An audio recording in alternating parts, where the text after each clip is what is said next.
Mesdames et messieurs, bonjour à toutes et à tous. Bienvenue sur un autre épisode. Aujourd'hui, nous allons toujours recevoir le prophète Lovy Elias dans un nouveau message. Mais avant, nous allons démarrer et je vais garder le titre du message en suspense. Alors, restez connectés. Abonnez-vous maintenant à cette chaîne si vous n'êtes pas encore abonné, surtout, et activez la cloche de notification pour ne rater aucun de nos messages. Et surtout, likez ce contenu, cliquez sur le bouton j'aime et commencez à partager au maximum autant que vous pouvez. Si vous aimez les messages du prophète Lovy, si vous aimez les révélations, les enseignements qui sortent de la profondeur de sa sagesse, eh bien, vous allez liker maintenant ce contenu en attendant de découvrir le titre du message. Alors, nous allons commencer. Nous allons lire rapidement le psaume chapitre 40, verset 7 qui dit ceci. Alors je dis, voici, je viens avec le rouleau du livre écrit par moi. Alors je dis, voici, je viens avec le rouleau du livre écrit pour moi. Alléluia. Alors, chers amis, pour commencer, je vais nous dire que nous n'allons pas devant la présence de l'Éternel ou nous n'allons pas invoquer Dieu à cause de nos désirs, mais nous allons dans la présence de l'Éternel pour l'invoquer sur la base de ce qu'il a écrit dans sa parole, sur la base de ses promesses, de ses prophéties, de ce qu'il a dit qu'il fera pour nous, de ce qu'il a écrit concernant notre vie dans sa parole. Alors, quand vous approchez Dieu dans la prière, vous ne l'approchez pas également seulement à cause de ce qu'il a écrit dans sa parole, mais vous devez savoir, vous devez découvrir et comprendre ce qu'il a écrit concernant vous. Vous devez découvrir et comprendre ce qui est écrit dans le livre secret, dans la parole de l'Éternel concernant votre vie, concernant votre destin. Maintenant, une chose que vous devez également savoir, c'est que quand le diable s'en prend à vous, quand le diable vous attaque, en réalité, ce n'est pas vous qui l'attaque, mais il s'en prend plutôt à ce qui est écrit vous concernant. En réalité, vos batailles, ce n'est pas parce que vous avez des problèmes financiers, des problèmes de santé ou des problèmes ici et là, etc. Non.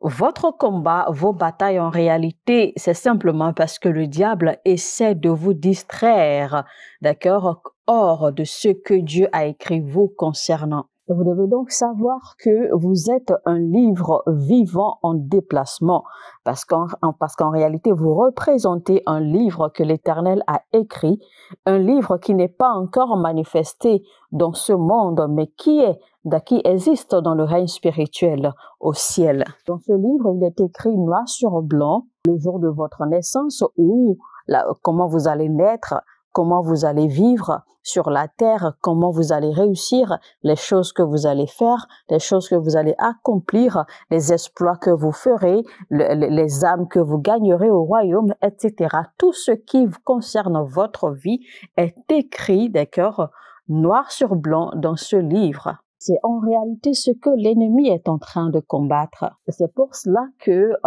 le verset a dit dans le psaume que nous avons lu, que voici, je viens devant toi, Seigneur, sur la base de ce qui est écrit dans le livre pour moi. Donc, à travers ce verset, le psalmiste, en fait, est en train de reconnaître que ce que l'Éternel a écrit le concernant est toujours entre ses mains et c'est pour cela qu'il vient vers lui dans la prière.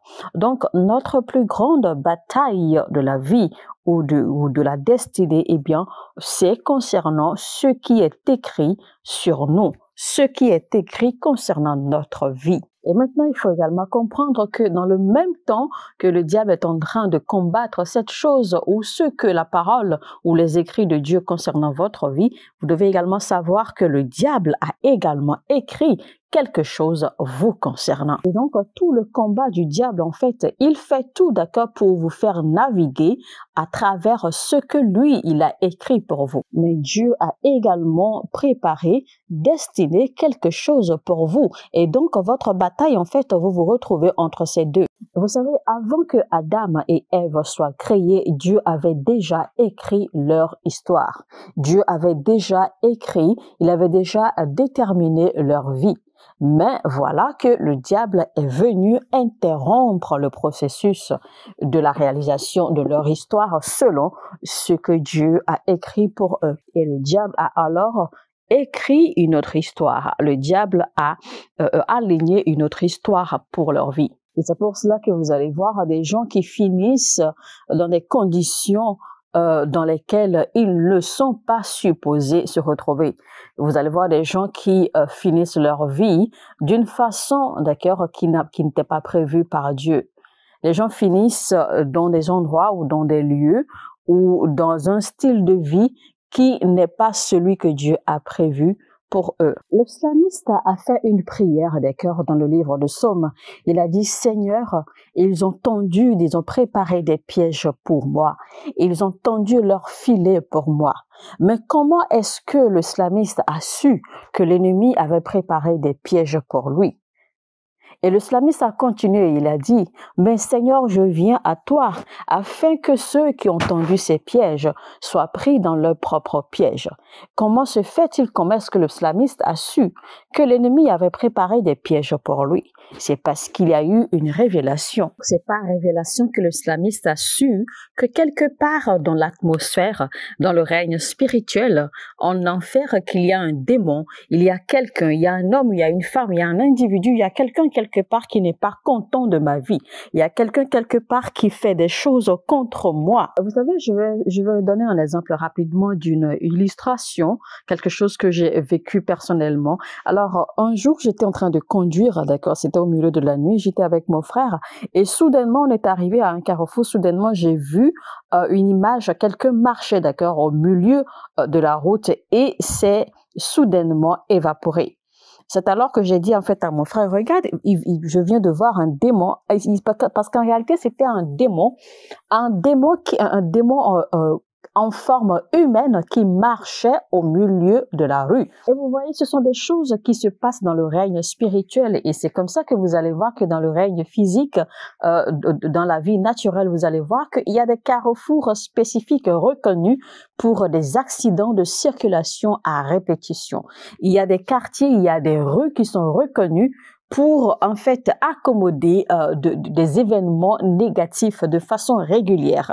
C'est comme ça que vous voyez qu'il y a des carrefours où il se passe des accidents, d'accord, et cela est devenu en fait comme un événement naturel. Il y a des carrefours qui abordent des accidents régulièrement, où les gens meurent régulièrement. Mais je prie pour vous tous qui écoutez ce message maintenant, tous les pièges, tous les filets que l'ennemi a tendus sur votre chemin, que ces ennemis tombent dans leur propre filet, qu'ils soient pris dans leur propre piège, dans le nom de Jésus-Christ. Lisons rapidement Colossiens chapitre 2, verset 14 qui dit « Il a effacé l'acte dont les ordonnances nous condamnaient et qui subsistait contre nous, et il l'a détruit en le clouant à la croix. » Je reprends.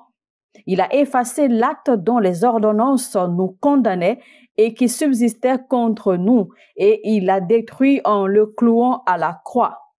Donc, vous voyez à travers ce verset que, eh bien, il y a des ordonnances maléfiques qui ont été écrites contre nous.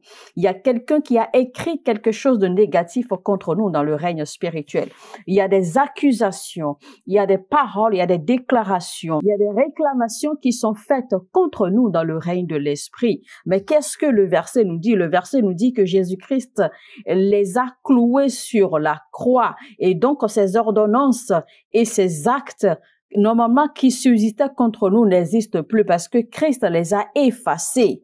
Alléluia. Vous voyez, il y a des choses qui se passent dans votre vie et parfois vous vous posez des questions parce que vous ne comprenez pas. Parce qu'il y a des événements, il y a des situations qui se répètent dans votre vie.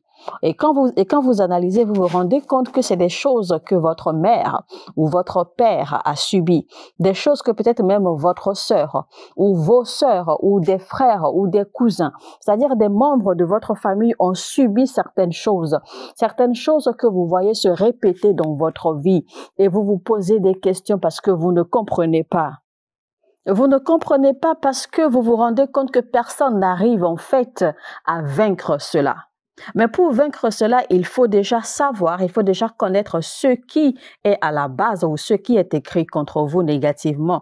Parce que si vous ne connaissez pas ce que l'ennemi a écrit vous concernant, vous ne pouvez pas le combattre et donc vous ne pourrez pas vous en sortir. Vous savez que notre Seigneur Jésus-Christ n'a pas été assassiné, il n'a pas été tué. Il a sacrifié sa vie, il a donné sa vie par lui-même. Parce que rappelez-vous, tout au long des Écritures, on a vu que chaque fois que les gens ou les soldats essayaient de l'attraper pour le tuer, chaque fois que les soldats essayaient, d'accord, de le tuer ou de l'assassiner, de l'éliminer, d'accord, selon leur plan, en cachette, eh bien, Jésus-Christ a toujours su en avance leur plan. Il a toujours su en avance que l'ennemi l'attendait ici et à tel moment. Et Jésus-Christ les échappait toujours. Donc, Jésus-Christ avait toujours su les pièges et les filets qui étaient chaque fois tendus par l'ennemi pour l'attraper. Donc, il s'est toujours préparé, d'accord, pour leur échapper. Donc, il savait toujours quoi faire pour être en avance ou pour paraître après que l'ennemi soit passé. Et donc, il y a beaucoup, vous vous réveillez le matin, vous vous lancez dans vos activités sans même avoir une idée, d'accord, de ce que l'ennemi prépare contre vous. Parce que vous n'avez pas la sensibilité spirituelle. Vos yeux spirituels ne sont pas ouverts. Votre perception spirituelle n'est pas activée pour que vous puissiez pressentir ou voir en avance les plans, les pièges, les ordonnances de l'ennemi contre votre vie. Alors que vous êtes supposé en tant que chrétien, en tant qu'enfant de Dieu, chaque matin quand vous vous levez, vous êtes supposé faire des déclarations pour détruire les ordonnances maléfiques qui ont été faites contre vous, contre vos enfants, contre vos activités, contre vos intérêts, contre tout ce qui vous concerne et les détruire. Vous pouvez faire tous les combats que vous voulez. Vous pouvez vous lancer dans toutes les batailles que vous voulez, mais tant que vous ne connaissez pas la source, tant que vous ne connaissez pas ce que le diable a écrit vous concernant, vous ne saurez pas comment combattre et vous ne pourrez pas vous en sortir. Peu importe les armes que vous utilisez. Vous devez savoir également que quand on vous demande qui vous êtes, ou même dans le règne de l'esprit, vous n'êtes pas qui vous dites que vous êtes. Vous êtes plutôt ce qui est écrit vous concernant. Imaginez par exemple qu'un officier de la loi vous arrête sur la voie et vous demande votre carte d'identité.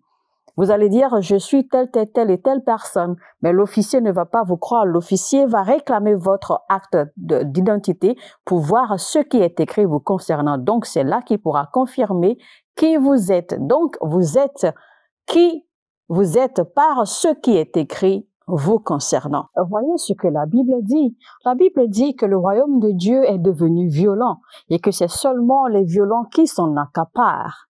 Alors, comment est-ce que vous voulez vous accaparer de quelque chose que vous ne connaissez pas? Peu importe la violence que vous y mettez, vous ne pourrez pas prendre quelque chose que vous ne connaissez pas. Et donc, quand vous constatez des événements, des situations qui se répètent dans votre vie et que vous remarquez la même chose dans la vie des gens autour de vous, dans votre famille, eh bien, il faut tout de suite savoir qu'il y a une main qui est en train de manipuler votre vie. Il y a une main qui est en train de manipuler votre histoire. Beaucoup d'entre vous, vous permettez que les gens écrivent votre histoire et vous les laissez faire. Vous permettez que l'ennemi écrive votre histoire et vous les laissez faire. Beaucoup sont tellement très vite emportés par les commentaires d'autrui sur eux. Et si vous êtes de ce genre de personnes qui vous laissez aller aisément ou très facilement par les commentaires ou les pensées ou les dires des autres, eh bien, vous serez vulnérable et exposé, d'accord, aux aux ordonnances de l'ennemi, parce que quand c'est ainsi, eh bien, l'ennemi vous aura facilement. Vous devez comprendre que peu importe ce que l'ennemi a écrit vous concernant, peu importe l'histoire de l'ennemi sur vous, eh bien, cette histoire peut être détruite. Cette histoire peut être effacée par vous-même. Vous pouvez effacer l'histoire ou les ordonnances de l'ennemi contre vous. Et ceci à travers le sang de Jésus-Christ. D'autres encore, vous priez et vous demandez que Dieu efface ce que l'ennemi a écrit vous concernant. Mais qu'en est-il de vous-même? Avez-vous écrit quelque chose vous concernant vous-même? Avez-vous réécrit votre histoire? Parce que quand une histoire négative est effacée vous concernant, alors quelle est la suite? Quand une malédiction est brisée, quand une délivrance survient ou quand une délivrance s'opère, quel est le prochain acte? Quelle étape vous prenez? Qu'est-ce qui suit après votre délivrance? Qu'est-ce qui suit après qu'une malédiction soit brisée sur votre vie? Parce que ce n'est pas parce qu'une malédiction est brisée, ce n'est pas parce qu'une délivrance s'opère que les choses vont commencer à bien aller de façon automatique dans votre vie. Que quand une malédiction est brisée, ça veut dire que l'opposition ou l'obstacle à votre vie a été enlevé. Et donc, désormais, vous avez la voie libre. Vous avez le libre arbitre. Vous avez l'habilité maintenant de réécrire votre histoire, d'écrire ce qui vous convient, ce que vous désirez pour votre vie. C'est seulement à ce moment que quelque chose va commencer à se manifester dans votre vie positivement. Et ce n'est pas non plus parce que vous êtes sauvé ou que vous avez été sauvé ou délivré que vous devez arrêter de prier. Bien au contraire, c'est le moment de prier davantage. C'est le moment de doubler la prière que nous avions faite pour être sortis, d'accord, du royaume des ténèbres, pour être sortis des griffes des ténèbres. Maintenant, il faut prier davantage pour maintenir cette délivrance et pour maintenant préparer l'atmosphère pour avancer. Maintenant, je peux vous assurer qu'à travers ce message, si vous suivez ce message, toute la série jusqu'à la fin, je peux vous assurer que tout ce que l'ennemi a écrit vous concernant sera effacé dans le nom de Jésus-Christ. Mais après cela, vous devez comprendre que Dieu attend de vous que vous écriviez votre histoire, que vous réécriviez votre histoire selon ce que vous désirez et surtout en accord avec sa volonté. Que direz-vous de vos enfants? Quelle histoire écrirez-vous concernant vos enfants? Vous savez, un exemple typique dans la Bible, c'est l'histoire de Jacob. Jacob avait compris cela très tôt. C'est pour cela qu'il avait décidé, d'écrire l'histoire de chacun de ses enfants. Parce que lui-même, son histoire a été changée par les paroles de quelqu'un. Alors, vous allez constater à travers l'histoire de Jacob que durant toute sa vie, le nom Jacob, en fait, n'a fait que influencer sa vie négativement. Parce que tout au long de la vie de Jacob, eh bien, il a tout le temps été trompé, il a tout le temps été manipulé, il a tout le temps été dribblé. Parce qu'il faut se rappeler que lui aussi, quand il était encore dans les entrailles de sa mère, eh bien, il a tout fait, pour sortir, pour prendre, en fait, la place de son frère. Donc, il a combattu pour dribbler son frère afin de prendre le titre de l'aîné, afin de lui arracher la place de l'aînesse. Et donc, lui aussi, puisqu'il a reçu le nom de Jacob, eh bien, la nature de ce nom a toute sa vie influencé sa personnalité et son destin.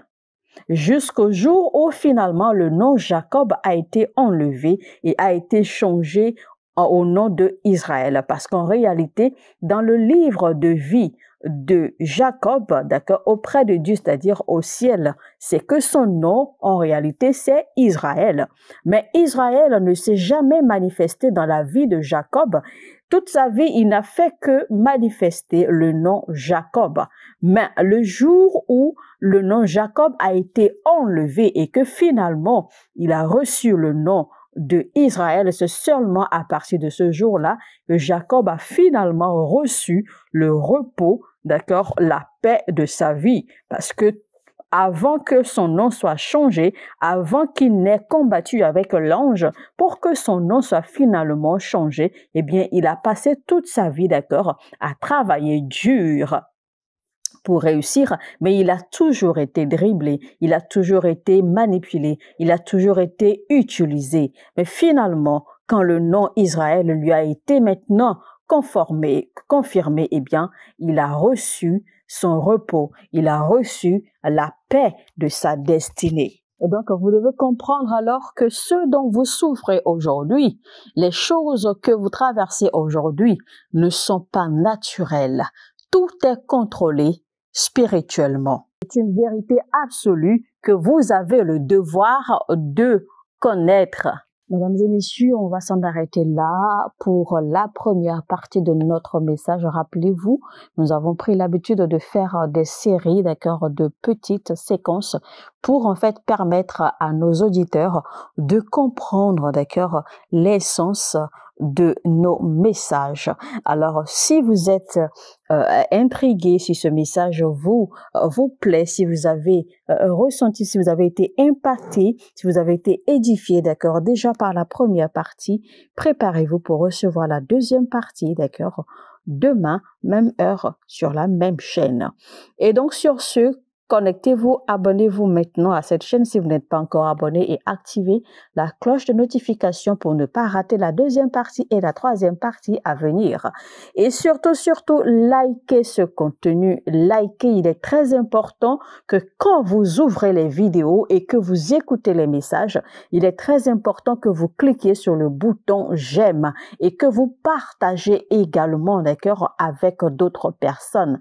Parce que ces deux actions permettent à YouTube de pouvoir recommander les messages, d'accord, à d'autres auditeurs qui vont en bénéficier. Et cela nous sert alors de plateforme d'évangélisation vers le corps du Christ pour gagner plus d'âmes, d'accord, au royaume de Dieu. Parce qu'il y a beaucoup de personnes là dehors. Il y a des gens, il y a des frères et sœurs dans le corps du Christ. Il y a des gens qui désirent recevoir Christ, mais qui ne savent pas comment s'y prendre. Il y a des gens qui ont besoin de ce genre de message pour que leur âme soit guérie, pour que leur cœur soit guéri, pour qu'ils reçoivent une certaine paix. Il y a des gens qui ont besoin de ces messages.